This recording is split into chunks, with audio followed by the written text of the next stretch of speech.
Hello, how's everyone doing? You guys doing okay? Good, good. I love the energy. So I am going to bring to the stage a woman that really doesn't need an introduction, but I'll try my best. She is an accomplished actress at a very young age. She is a philanthropist. She is immensely talented. She is a mother. She is also a friend, not just to the people that she knows, but also to the people that watch her show. She is someone that we appreciate, but she appreciates us even more. Please give it up for Drew Barrymore.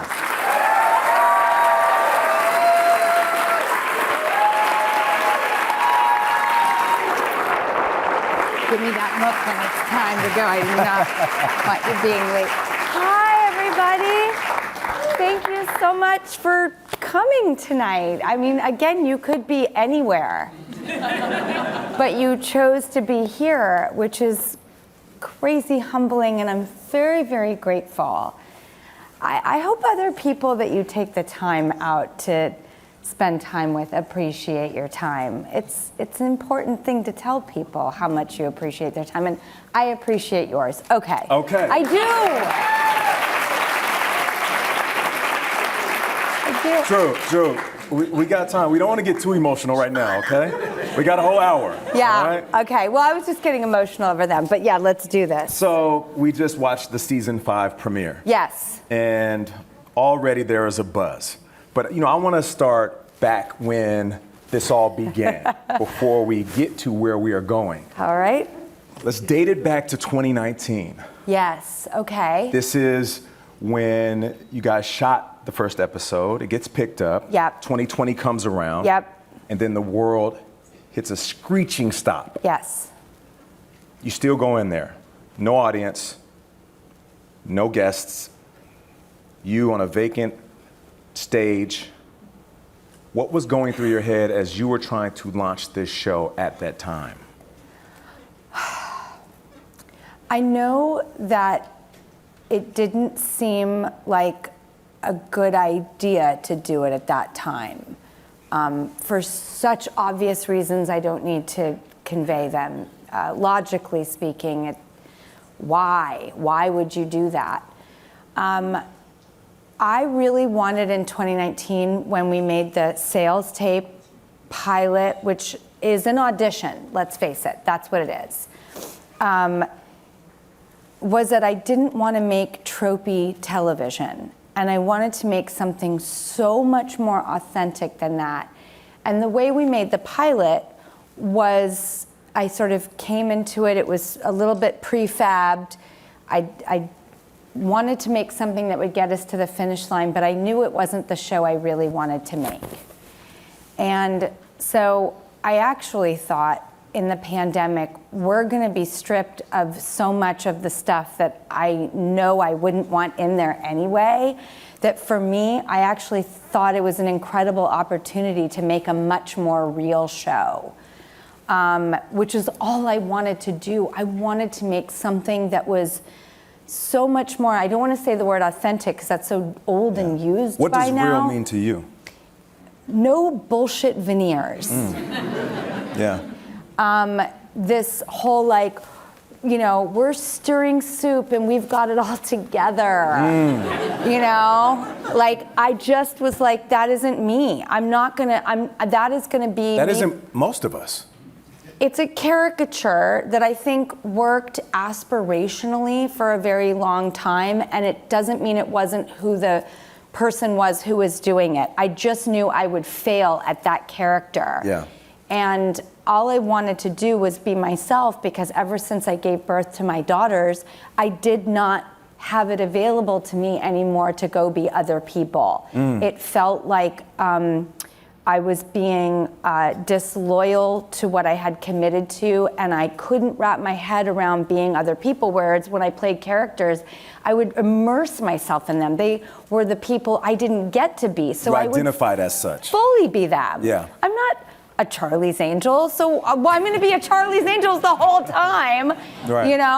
You learn things, film and writing and all of that sort of, literary world, television world, film world. It's endless in its possibilities of what you can do, so you'll never run out. And yet this and the hours that you work on films is really not conducive to having any type of personal life or social life. It's just something you're very willing to give up. And when I didn't have kids, that was such an easy, it wasn't a sacrifice. I didn't want to not be there. So everything changed. And the thing that I commend the most was not me wanting to do it in the pandemic. It was our network, CBS, who owns us, allowing us to move forward. Because I don't know how and why they did. Like, why would they do this? And I was like, we need to make a premium set. People have been stuck in their homes. You know, let's throw money on the screen. And that was my producer head going, people need to be transported out of their homes. They are stuck in their homes right now. We've got to give them a beautiful space. Why would they give me money to do that? We fought to be in the CBS Broadcast Center. And when I was on the Zoom fighting for it, the anchors doing the local news were outside on the sidewalk because even they couldn't get in the building. And I was like, I know this doesn't look good for my argument, but I swear by September, things will be different. And I didn't know that. But at some points they said, you know, what if you did a home show? And I said, I will never do that. Having been doing this since I was 11 months old, that was one place I wasn't willing to go, to bring it into my home with my children. There was a massive separation for church and state for me. I was like, oh God, am I gonna get sued if I don't do that? Yeah. You know, everyone was just trying to figure out what we would do. And I was somehow trusted to spend money in certain areas. And then for me as a producer, it was so fun. We jumped into Zooms and videos. I, with Scott Trepchak, called every single company you can imagine. Uber, I was like, Druber. Chase Bank, I was like, do you know how important banking is right now? You know, I mean, I just sent a video to Hellman's because I love them. You know, I freaking love mayonnaise.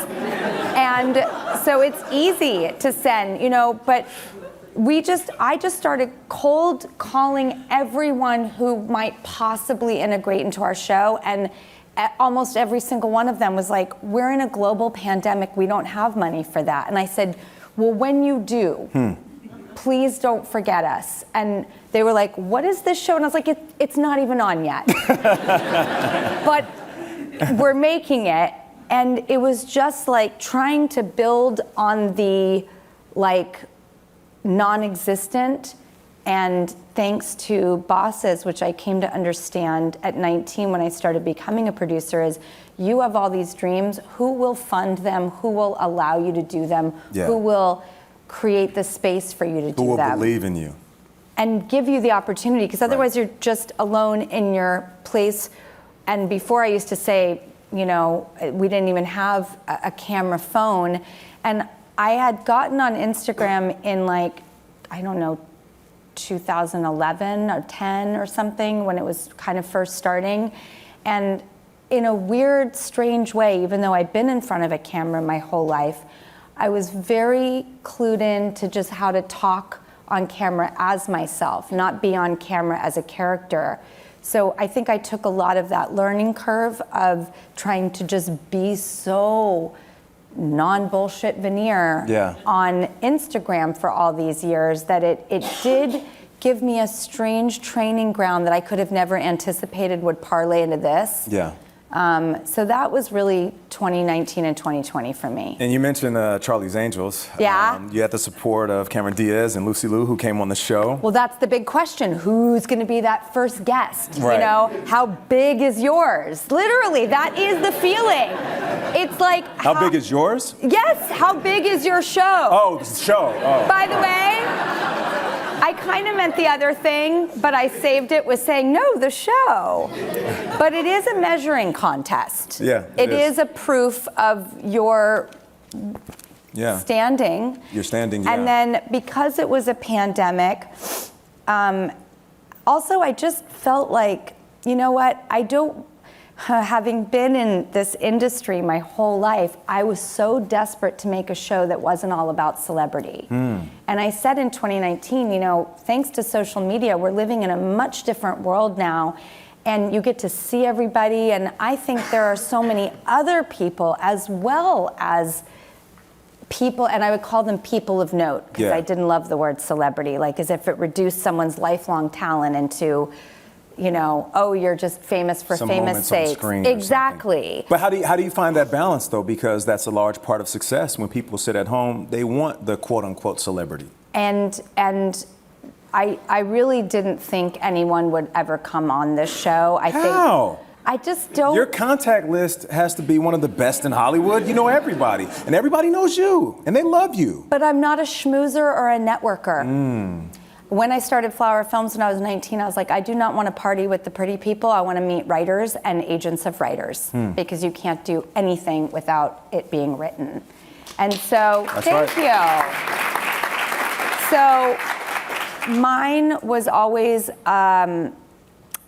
you know, and having grown up in Hollywood, I was very allergic to people who only had celebrity friends. That was a red flag for me. It still is. And so, as much as I've known everybody my whole life, I'm not like, I just am not that guy. So I was like, what's true to me? What's true to me? And then I thought, you know, the biggest name we could get might not be somebody I know and I'm close to. So then again, I'm just playing the character of a talk show host. Right.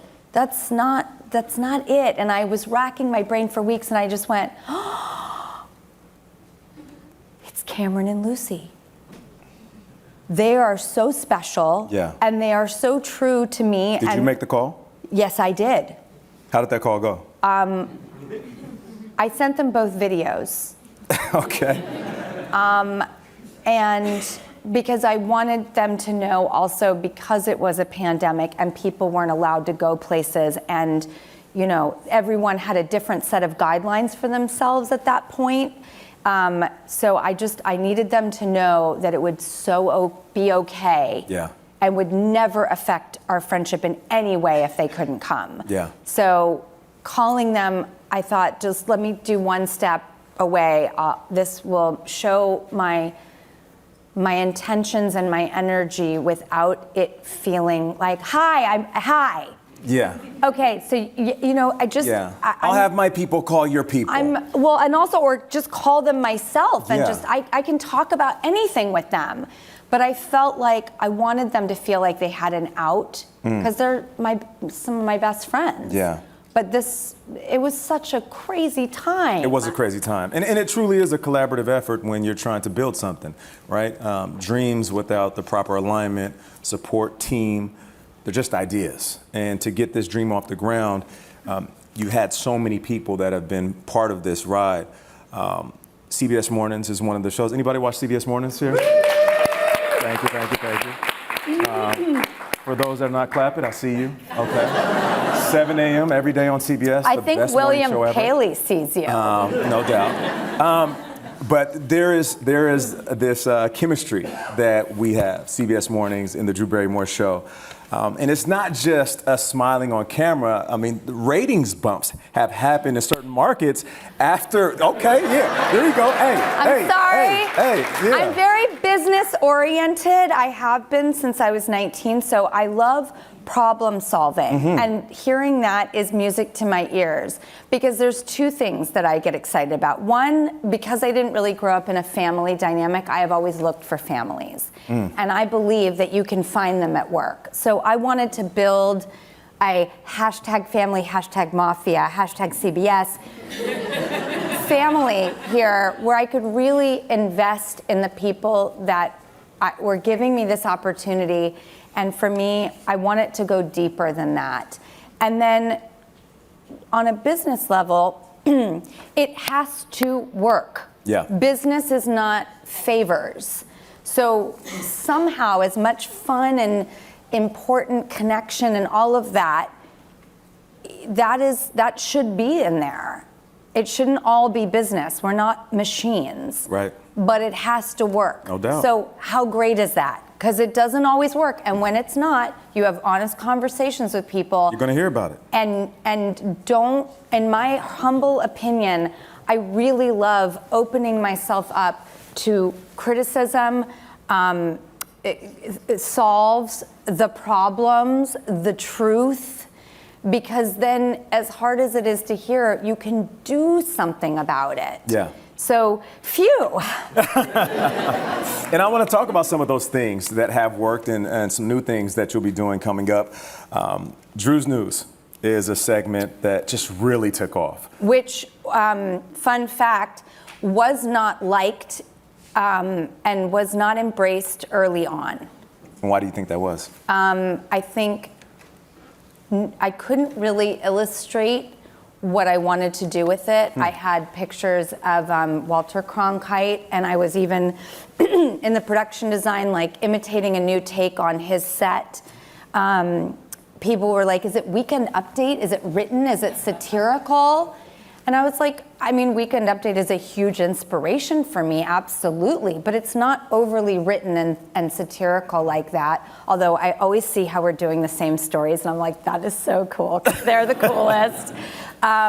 You know, I love The Daily Show. I love getting my news with some medicine of comedy and laughter.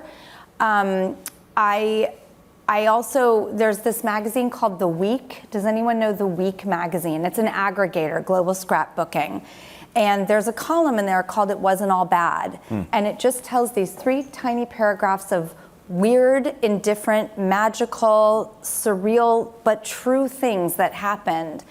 And 15 years ago, I discovered that column, and I would say that was my biggest impetus for Drew's News. Yeah. Was there are fun, interesting, wild things. Also, in the newspaper, the business section is my favorite.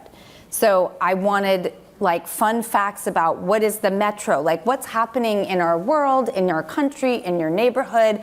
You know, Legos. It's a little bit of everything. A gumball of everything that you need. Yes. And you have some people that are involved. Ross Matthews. Yes. Chris Appleton. Yes. Xana. Yes, New those addition, are the Drew crewers. Valerie Drew Bertinelli, crew. yeah. Yeah. I started spending time with her a little bit on the show, and I just thought, is there something here? I would like to explore it. And then thanks to our fearless leader, Jason Kurtz, who somehow launched a show in a pandemic and deserves a lion's share of credit for that. He heard that idea and ran with it, and it seems like people are really excited and embracing it, which I have had other ideas that have not gotten that response. So this is a relief. Speak on the shift, the half hour versus the full hour. Yes, well, that came out of, that was actually someone in sales. That was their idea, and I remember just saying, this is so smart. And it was a culmination of people. The great Wendy McMahon, who is sitting right here. Shout out to Wendy. Shout out, the biggest shout out to Wendy, who was, you know, coming into her job at a time where our show was sagging and not thriving. And we had really wonderful, again, it really harkens back to be willing to put yourself in the situation where you're really hearing the truth, and thank God to someone like Wendy to have these conversations with such candor that we were able to save this, you know, a lot together. We would take the notes, we would pivot the show. We started to try this thing, we thought a duopoly. I had never heard of a duopoly before that, and I was like, it sounds like the greatest thing in the world. Crack it in 2 half hours. You can find real estate in 30 minutes easier on a broadcast lineup than you can with an hour, and be willing to try things, be willing to play. We are in the new media model, and being a part of that is fascinating. It really is. It's no longer if you build it, they will come. It is if you build it, then you must go out and find them where they are. What are fast channels? What is Instagram? What is TikTok? What is, you know, platform streaming? What is broadcast? What is now YouTube? Yeah. How do you hit all the different verticals? How do you touch all the demographics? How do you reach the traditional generation that watch linear TV versus the new generation that just watch fast food content on their phones? It's literally, and when people come to me and they say, I like the show or I saw this, I try to actually gauge where they watched it. because it's educational for me to see where they saw that piece, that clip, that show, and it's a little all over the map, I'm happy to say. Yeah. And so that was very different than in 2019 when I had people advising me, don't put the show on your Instagram, keep them completely separate. And I was like, that sounds like a terrible idea. But okay, I'll try to respect that wish and trust it. Yeah. I like to be collaborative. And there are times where you really need to get over yourself and listen and do things not your way. And there are really times you have to throw down and choose your battles and fight so hard for your gut instincts. No doubt. And it's like, how and when do you do all that? Well, you'll know it moment to moment. And you speak on being authentically you and bringing yourself to the show every day. But you also bring past versions of yourself. Oh, yes. We have guests on our show, and I'll ask them about a movie that they've been in, and they're reluctant to embrace it. They're like, that was years ago. I don't really like that movie. It has a cult following, but I don't talk about it much. They pull the dark horse They bit. do. But yes. You guys familiar with Josie Grossi? Never been kissed.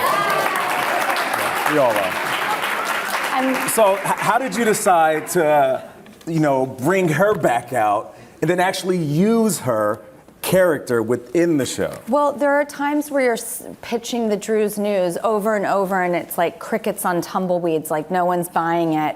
But there are also times where you say, what if we tried X? And you have people who literally go, yes, let's do that. We'll run with it. And then it's like, to know that I have Jason, who's like, yes, let's embrace that. And then Lee Harris is making the costume for it. And, producers are working on a segment for it. An idea is a thought that becomes a seed that then has to germinate a little garden.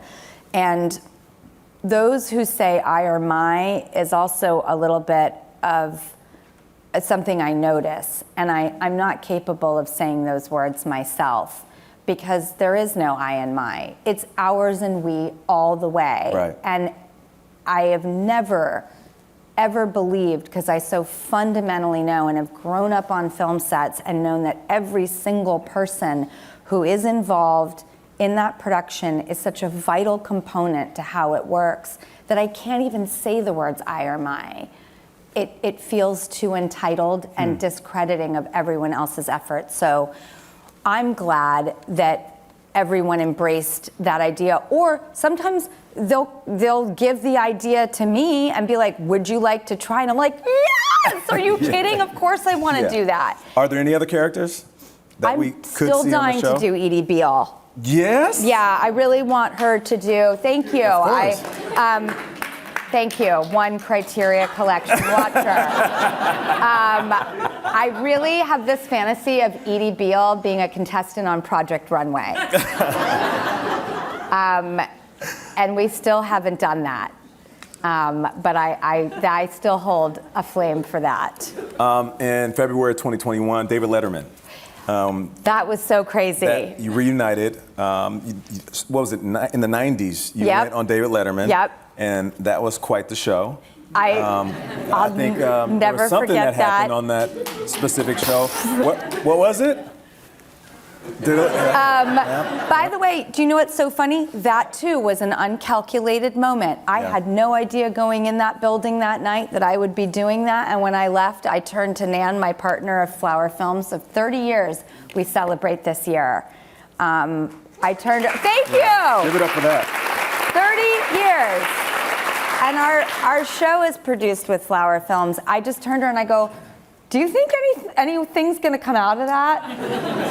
I mean, I really do live with my head up my ass in a very purposeful way, because I'm so afraid of it getting bigger that I think if I keep it up there, it will, I've never put it this way before. I've never thought about it like that. I never have either. I'm it like, kind of makes sense. I was like, that's why I was putting it up there the whole time. So that, I don't want to live a life where I'm aware of anyone else's thoughts or feelings about me. I assume no one is thinking about me. And so when I get any glimpse of that, I I always take it in and I process it, and then it's not the good vibes, you know, or some of the tough stuff that comes with the job.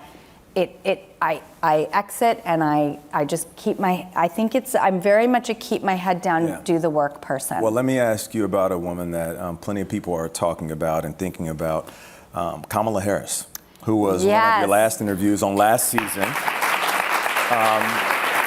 And then it turns out she's running for president. What was it like interviewing her, and what do you think about what's happening? Who the hell knew that would be the last big sit down? That was huge. Her next one was with Dana Bash, you know. And, you know, I'm such a political news, I'm a freak about it. And it's been interesting to have a show where we launched live in a pandemic, and I think I had a real news fantasy that I could be an anchor and I could really talk about the tough stuff and the politics. And as soon as I got in there, I was like, I don't want to do that, because I can be charged and passionate and well-versed and, you know, an aficionado of the temple of everything that's going on at every minute. I don't need this to be that place, because I do not want to alienate anyone. And politics is the quickest way to do that. But to have Kamala come on, though, like, that's huge. So it speaks to the respect that you have, and it also speaks to how you have built your show, that you can have such a wide variety of guests. The thing with Kamala, and I was with Jessie Like, who's our show's fairy godmother, and I had just had a long conversation with Shauna. I was at CBS Shout Mornings. out to Shauna Thomas, CBS Mornings. And I was there, and I was talking to Shauna and Gail, who has become such an incredible friend and mentor to me. Gail's the best. I mean, I knew she was the best. She's synonymous with the best friendship goals we know in the globe. So I always admired her so much, but I didn't get to know her until 2020. You two are very similar. You give so much of yourself to other people. To say I'm similar to Gail King is a compliment in my life. But I was talking to Shauna and Gail, and I was like, all I want to do with Kamala is have this be a more personal experience, not just for her, but the whole thing. I want to disarm. I want to take the armor off. This isn't about talking about issues. Like, this is not the place for that. However, and I did not have a crystal ball. None of us did. None of us could have imagined the path. All I kept thinking was, if you do one thing to screw up this woman's path, and you are the clown to do it, and if you do one thing that makes her look bad, or becomes a gaffe, or just does something to, this is such the art. How do you get so personal? I've never, that's the scariest conversation I've done on the entire show's history. And we didn't know then what we know now. But I was like, if I tarnish this woman, if I make her, I wanted to see her be fun and you know, disarmed. But I was like, what if I do one thing that's goofy and she plays along and I've led her down a bad path? That was making me so sick to my stomach. But I wasn't going to give up trying to. But the good news was she came without the guard. And I didn't have to do any gimmicks. As we say, she came to play. She really did. And it was an electric connection. It was one of the most ignited, exciting experiences of my life. And it was about something that she lives every day, which is how to not get it wrong. And I'm someone who's the beneficiary of being forgiven, because in the 80s, we forgave people.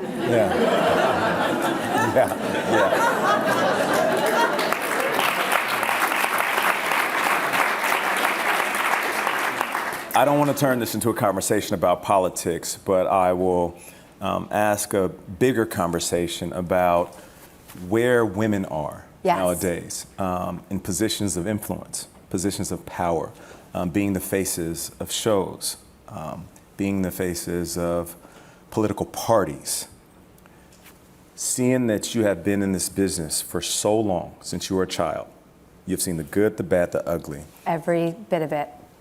How do you feel we have grown and evolved since then, and are we in a good place when it comes to our perception of women leading? I think that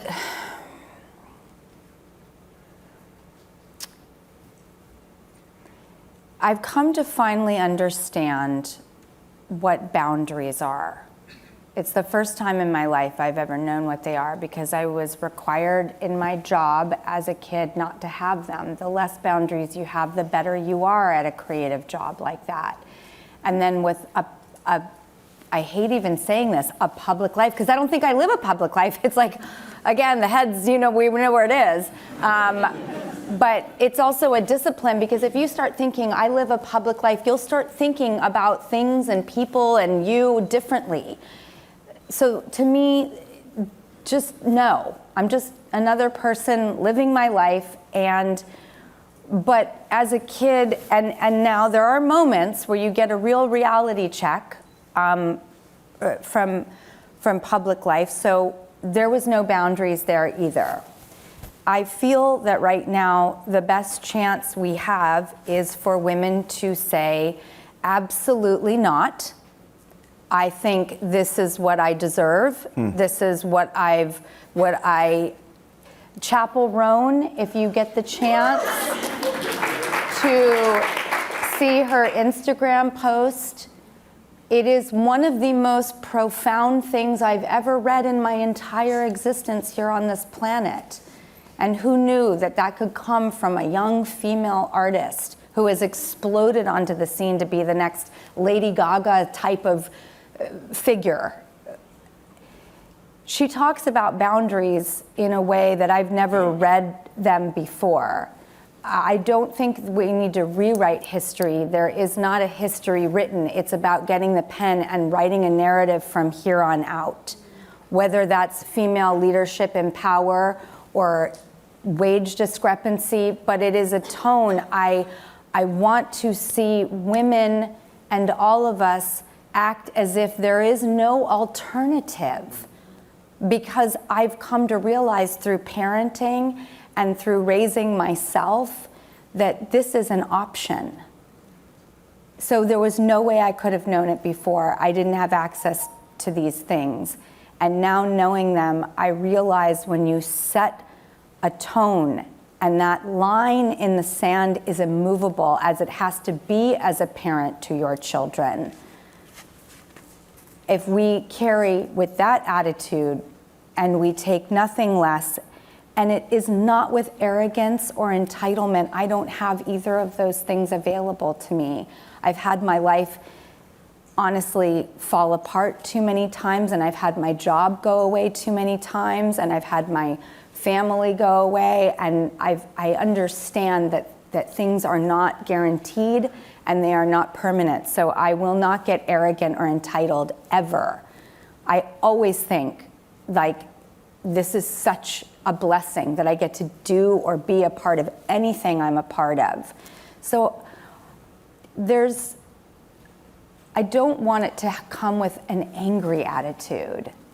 It's just a non-negotiable. That's right. Well said.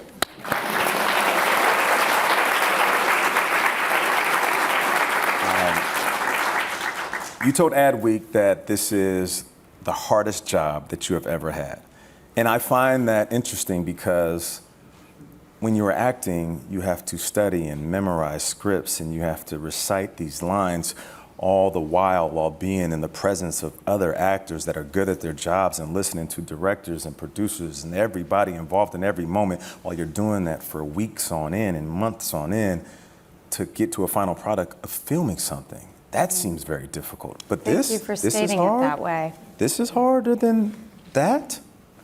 Because being a character came so easy.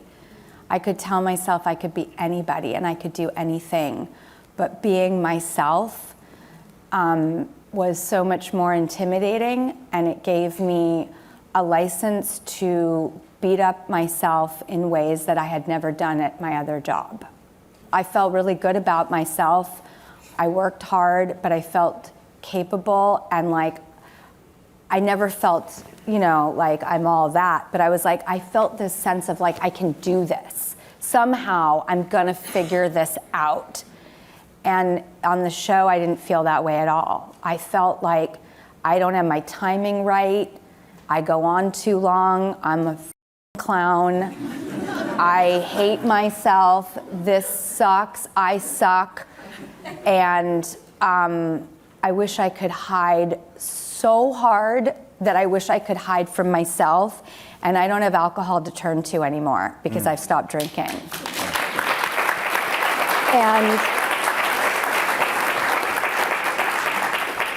And it was so hard because that is why I used to drink. Whenever you would feel that way and you would hate yourself, or you'd want to turn off the voices in your head or shut out the outside world, alcohol just, and I'm not sober, I don't work a program. It's just alcohol is a poison to me, and everybody's got a poison. It just comes in different forms. We're all battling something. No doubt. No doubt. And for me, I had such crippling self-loathing doing this show that by year 3 I was like, I can't live like this anymore. I want this job so bad. It also became more of my self-worth than other jobs. I don't know why, but maybe because it was just me out there. I also really wanted to keep this job as a parent, and I've never gotten to go to the same place every day. Like, there was this consistency to this job and I could build upon it. And I just loved it so much that I started working on attachment with my therapist. And I was like, I'm attached. Oh, is that so bad? Or isn't it, if we're attached to things, we'll work harder on them and we'll love them more. And I see what you're saying about attachment now. Okay, I have to feel that way regardless of what's out there. And I think with women or with politics or with anything, this is what I've learned in these last few years, getting to be myself, getting to be the mom I am, getting to do therapy, getting to talk with people and have conversations, actually work on my shit every day at work is such a miracle. I've realized that if we don't have a sense of okayness inside of ourselves, it won't matter what's happening in the world, our lives, anything. It's all exterior, and somehow we've got to find our center through anything that's happening outside of us. And that's such new information. It's like getting sight. I feel like I'm living a life that has never been available to me, and it's perspective. And I've had so much fun. Everything in my life has been wonderful, but it's a new type of wonderful that is so clear and cool. I'm tripping balls, man. I am. Yeah, no doubt. I mean, you and me both, and we talked about this earlier. From the moment we met, we have been inextricably intertwined, and for so many different reasons. Of course, there was the alignment on the shows, but we showed up at the broadcast center at the same time in September of 2020 wanting to make a new life for ourselves. That's right. There was Nate and there was me, and we were like, here we are. and here's the thing. I've been playing sports since I was a kid. I was also a character, a version of who I thought I was. I was an athlete. That wasn't who I am. It was just my past job. But the moment I got into journalism, not talking about the sport that I played my whole life, but the moment I got into the seat that I'm in now, which is sitting next to Gayle King and Tony DeCopo and Vladimir, that's when I realized my self-value was less in football and more in how I show up for others and myself every day on TV. Yes. And there is this harsh reality. As you look into the camera and you speak encouragement into other people and you tell the stories that they need to hear on a daily basis, you have to go home and look at yourself in the mirror. And you have to be honest with yourself. I can't sit on TV and say, oh man, the things you go through will help you get through, and then get home and not deal with my own bullshit. So as you started to grapple with all of these things, and then you saw the evolution of your show, parallel the evolution of Drew Barrymore, when did you realize this show was therapeutic and you were not just helping others, but you were healing yourself? That's the best question, and such a good description, and helps make so much sense of what the stakes are in a job like this, when it is you, but it's bigger than you at the same time. I think in year 3, when I realized that I should not use this as an excuse to be so cruel to myself, and that I've been cruel to myself my whole life. I have been my own parent, and I've been a mean parent. And that's why I was so freaked out when I had kids, because I was like, shit, I got no blueprint.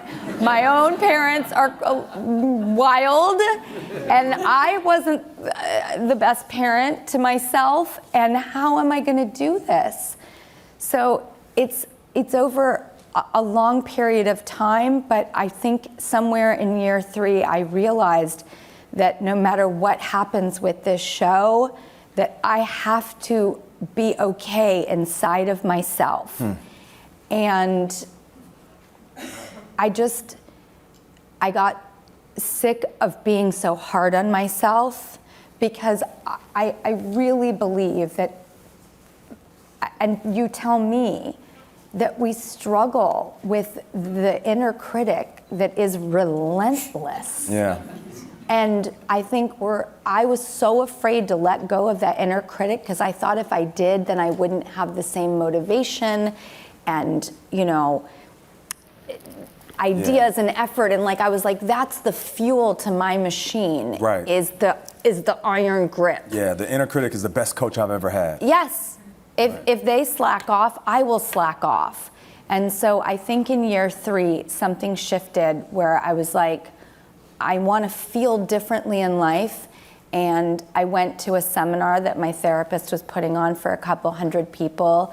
And it was just this amazing setting. And I stood up, and everyone was talking about their goals. And I said, I don't want to live a life where I tell myself I hate myself every day. Because I'm not a morbid person. I'm super happy. I mean, I'm ridiculous. Yeah. And yet I'm a very serious person, which is so contradictory to maybe the way I behave at times. But I was like, how do I maintain seriousness while here's a word, here's a concept, peace. What was that? I wanted peace. And that had never been on the menu or the agenda. All the things I iron gripped and I wanted so bad. I will be the best mother I possibly can be. I will make this show. I will make those movies. I will do everything. I was like, peace. Peace. And so day after day, it's just getting better and better and better and better. And I think, thank you.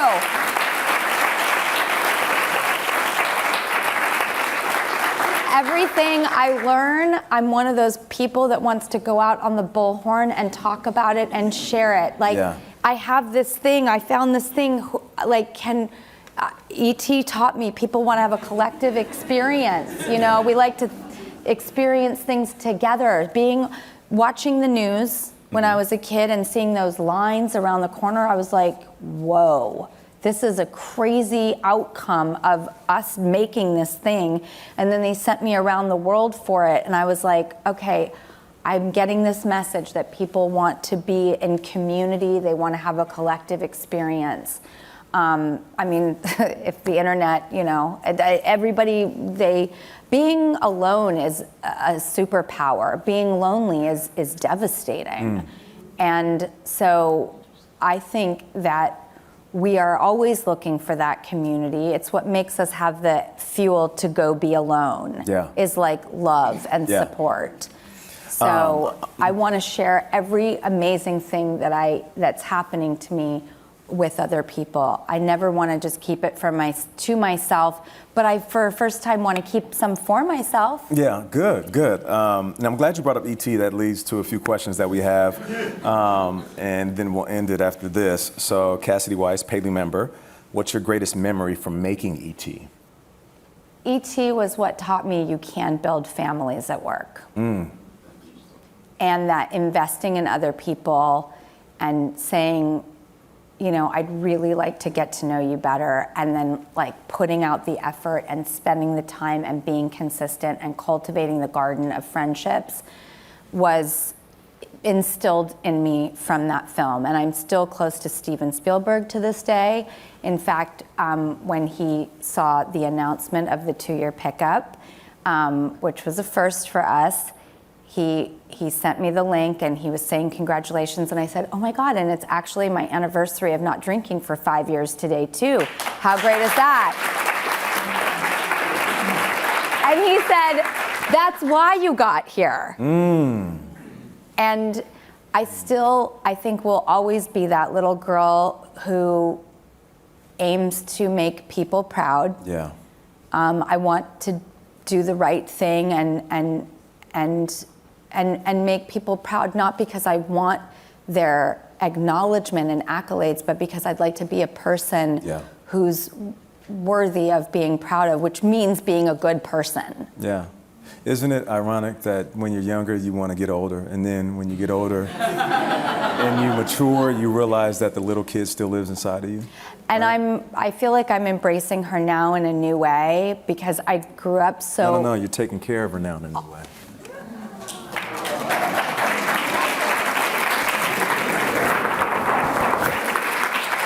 All right, so we have Frank Craven, Paley member. What talk shows did you watch to prepare for your talk show? Well, my first crush was Ted Koppel and David Letterman, and they kind of do have like this sexy Alfred E. Newman thing going for them. But those were like my first 2 big crushes. So I've watched every show. You know, I'm like a massive TV watcher, and I am a linear broadcast girl.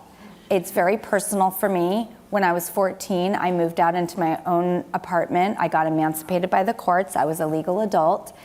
And I moved into that apartment in a not great neighborhood. I did not have a lot of money. And I was scared shitless. Yeah, I can imagine. And so I got a television and I plugged it in and turned it on, and that television was my everything. It was my roommates, it was my white noise, it was my emergency broadcasting system, so I knew if anything was going down, someone was going to tell me. Yeah. I still to this day am nervous when I'm watching anything on streaming. I'm like, that emergency broadcasting is not going to come on this thing. I still feel like when I'm watching broadcast, it goes back to that same thing where I'm like, other people are watching this at the same time. I'm in community. I am not alone. I am safe. I'm delighted. I'm entertained. Also, my family comes and visits me. I leave it on TCM a lot, on Turner Classic Movies, and then they come and they appear, and I'm like, Uncle Lionel, good morning. That's why I'm like, do not turn off that box. You will freak out that 14-year-old girl who was scared shitless. The TV must stay on.